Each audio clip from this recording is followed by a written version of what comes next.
ఎమ్మెల్యేల అనర్హత వేటు అంశం సుప్రీంకోర్టుకు వెళ్లబోతోంది. కాంగ్రెస్లో చేరుతున్న ఎమ్మెల్యేల అనర్హత విషయంలో బీఆర్ఎస్ సుప్రీంకోర్టును ఆశ్రయించబోతోంది. దానం నాగేందర్ కాంగ్రెస్లో చేరి 3 నెలలు అవుతుంది. 3 నెలల్లో అనర్హత పిటిషన్పై స్పీకర్ నిర్ణయం తీసుకోవాలని గతంలో తీర్పు ఇచ్చింది సుప్రీంకోర్టు. అయితే 27న హైకోర్టులో దానం నాగేందర్ అనర్హత అంశంపై విచారణ జరిగింది. దానం నాగేందర్పై హైకోర్టు అనర్హత వేటు వేయకుంటే సుప్రీంకోర్టుకు వెళ్లాలని బీఆర్ఎస్ నిర్ణయిస్తోంది. దానం నాగేందర్తో పాటు పార్టీ మారిన ఎమ్మెల్యేలపైన ఒకేసారి సుప్రీంకోర్టుకు వెళ్లబోతుంది బీఆర్ఎస్. మొత్తం మీద పార్టీ ఫిరాయించిన ఎమ్మెల్యేల అంశంలో బీఆర్ఎస్ చాలా సీరియస్గా ఉంది. 27న హైకోర్టులో దానం నాగేందర్ అనర్హత అంశంపై విచారణకు రాబోతోంది. హైకోర్టు గనక అనర్హత వేటు వేయకుంటే సుప్రీంకోర్టుకు వెళ్లాలని బీఆర్ఎస్ నిర్ణయించింది. దానంతో పాటు పార్టీ మారిన ఎమ్మెల్యేలపై కూడా ఒకేసారి సుప్రీంకోర్టుకు వెళ్లబోతుంది బీఆర్ఎస్. పార్టీ ఫిరాయించిన ఎమ్మెల్యేల అంశానికి సంబంధించి ఇక బీఆర్ఎస్ సుప్రీంకోర్టును ఆశ్రయించబోతుంది. సుప్రీంకోర్టు గడప తొక్కబోతుంది. ఎస్, మధు జైన్ అవుతున్నారు. మధు, బీఆర్ఎస్ పార్టీ ఎమ్మెల్యేల అనర్హత విషయానికి సంబంధించి సుప్రీంను ఆశ్రయించబోతున్నట్టుగా తెలుస్తోంది.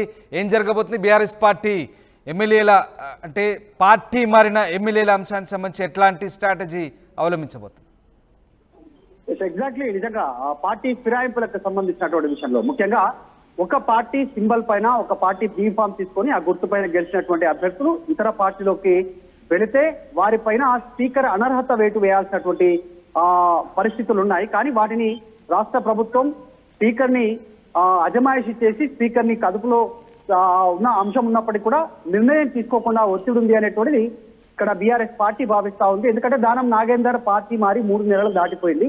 గతంలో సుప్రీంకోర్టు ఇచ్చినటువంటి తీర్పును ఉటంకిస్తూ బీఆర్ఎస్ పార్టీ సుప్రీంకోర్టును ఆశ్రయించడానికి సిద్ధం అవుతా ఉంది. ఇప్పటికే దానం నాగేందర్ కి సంబంధించినటువంటి విషయంలో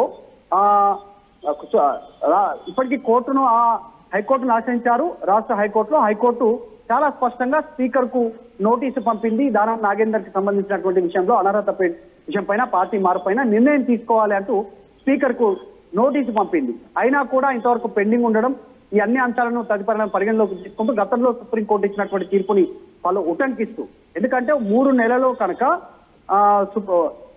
3 నెలల్లో ఒక పార్టీ నుంచి గెలిచి ఇంకో పార్టీకి వెళ్తే స్పీకర్ కనుక నిర్ణయం తీసుకోకపోతే దాన్ని సుప్రీంకోర్టుకు అప్లై చేస్తే సుప్రీంకోర్టు నిర్ణయాన్ని అమలు పరచాల్సినటువంటి అవసరం ఉంది. పారా నెంబర్ 30, 33 ప్రకారం మనం చూస్తా ఉన్నాం. దాని ప్రకారం సుప్రీంకోర్టు ఇచ్చిన తీర్పును అమలు చేయాల్సినటువంటి సిచ్యువేషన్ ఉంది. సో అది అమలు చేయమనేటువంటి సుప్రీంకోర్టు తలుపు తట్టనున్నారు.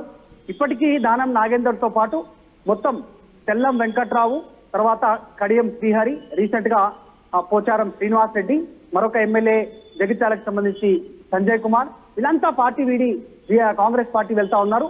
ఇక లేటు చేస్తే మరింత నష్టం జరుగుతుంది అనేటువంటిది BRS party legal team alert అయింది.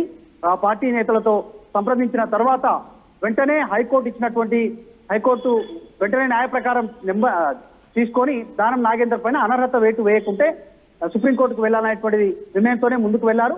సో ఇక ముందు పార్టీ మారేటువంటి ఎమ్మెల్యేలు ఎవరైతే ఉన్నారో గుర్తు నుంచి గెలిచినటువంటి వారందరిపైన అనర్హత వేటు వేయాలనేటువంటి సుప్రీంకోర్టును ఆశ్రయించడానికి పార్టీ. అయితే మధు, అంటే 3 నెలల్లో అనర్హత పిటిషన్ పై స్పీకర్ తన విచక్షణాధికారం ప్రకారం నిర్ణయం తీసుకోవాలంటూ గతంలో సుప్రీంకోర్టు తీర్పు ఇచ్చింది. సో ఒకవేళ ఇప్పుడు స్పీకర్ కనుక ఎలాంటి నిర్ణయం తీసుకోకపోతే పార్టీ ఫిరాయించిన ఎమ్మెల్యేలకు చుక్కెదిరే అవకాశం ఉంది. ఖచ్చితంగా ఇబ్బందులు పడే అవకాశాలు కనిపిస్తున్నాయి అనుకోవచ్చా? ఖచ్చితంగా ఆల్రెడీ ఒక టీము, లీగల్ టీమ్ తో పాటు బీఆర్ఎస్ పార్టీకి సంబంధించినటువంటి టీము స్పీకర్ టైం కోరారు, అపాయింట్మెంట్ కోరారు.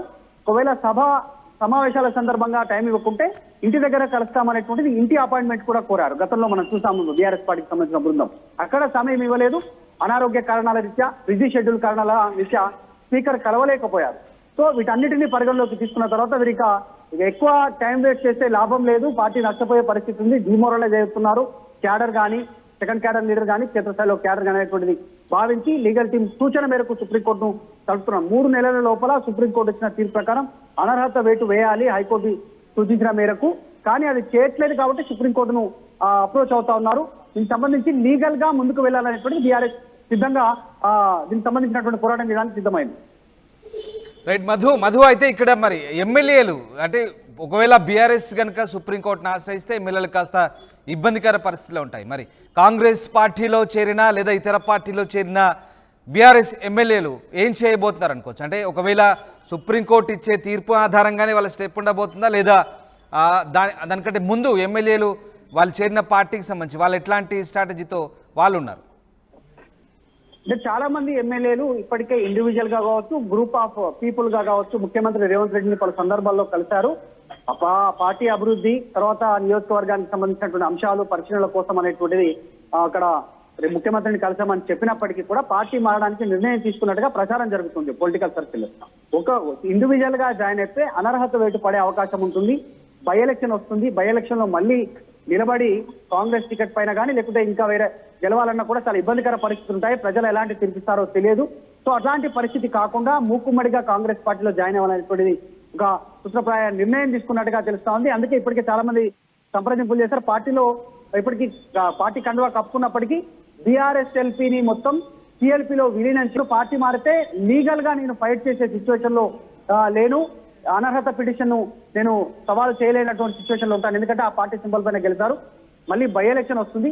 ఆ పరిస్థితి తలెత్తకుండా ఉండాలంటే బీఆర్ఎస్ ఎల్పీ సిఎల్పీలో విలీనమయ్యేటువంటి దిశగా ప్రభుత్వం నిర్ణయం తీసుకుంటే అప్పుడు నేను ఆలోచిస్తానంటూ ఆయన ఆఫ్ ద రికార్డ్ లో మీడియాతో మాట్లాడారు. సో ఇలాంటి అంశాలను ఎమ్మెల్యేలు పరిగణలోకి తీసుకుంటున్నారు. కాబట్టి బీఆర్ఎస్ ఎల్పీ విలీనం సమయంలోనే వారందరూ పార్టీ మారడానికి సిద్ధంగా ఉన్నారు. కొద్ది మంది మాత్రం పార్టీ కండువా ఇప్పటికే కప్పుకున్నారు. త్వరలోనే బీఆర్ఎస్ ఎల్పీ విలీనం ఉంటుందనేటువంటి అభిప్రాయాన్ని పార్టీ మారాలనుకునే ఎమ్మెల్యేలు వ్యక్తం చేస్తా ఉన్నారు. సో కానీ బీఆర్ఎస్ మాత్రం లీగల్ ఫైట్ చేయాలి సుప్రీంకోర్టులో అనేటువంటి నిర్ణయం తీసుకుంది. Right, yes, thank you Madhu. ఇది సుప్రీంకోర్టుకు ఎమ్మెల్యేల అనర్హత వేటు అంశం వెళ్ళబోతుంది. కాంగ్రెస్లో చేరుతున్న ఎమ్మెల్యేల అనర్హత విషయంలో సుప్రీంకోర్టును ఆశ్రయించబోతుంది బీఆర్ఎస్ పార్టీ. చాలా సీరియస్గా ఉంది. ఇప్పటికే పార్టీ ఫిరాయించిన ఎమ్మెల్యేల విషయంలో ఖచ్చితంగా సుప్రీంకోర్టును ఆశ్రయించదలుచుకున్నామంటూ బీఆర్ఎస్ చెప్తోంది. ముఖ్యంగా దానం నాగేందర్ కాంగ్రెస్లో చేరి 3 నెలలు అవుతుంది. 3 నెలల్లో అనర్హత పిటిషన్పై స్పీకర్ నిర్ణయం తీసుకోవాలని గతంలో సుప్రీంకోర్టు తీర్పిచ్చింది. అయితే ఇప్పటి వరకు ఇంకా స్పీకర్ ఎలాంటి నిర్ణయం తీసుకోలేదు. 27న హైకోర్టులో దానం నాగేందర్ అనర్హత అంశంపై విచారణ ఉంది. ఇక దానం నాగేందర్పై హైకోర్టు కనుక అనర్హత వేటు వేయకుంటే సుప్రీంకోర్టుకు వెళ్లాలని బీఆర్ఎస్ నిర్ణయించుకుంది. దానం నాగేందర్తో పాటు పార్టీ మారిన ఎమ్మెల్యేలపైన ఒకేసారి సుప్రీంకోర్టుకు వెళ్ళబోతుంది బీఆర్ఎస్. ఖచ్చితంగా పార్టీ మారిన ఎమ్మెల్యేలను ఇరుకున పెట్టేందుకే బీఆర్ఎస్ వ్యూహంగా తెలుస్తోంది. మొత్తం మీద సుప్రీంకోర్టు గడపన తొక్కబోతుంది బీఆర్ఎస్.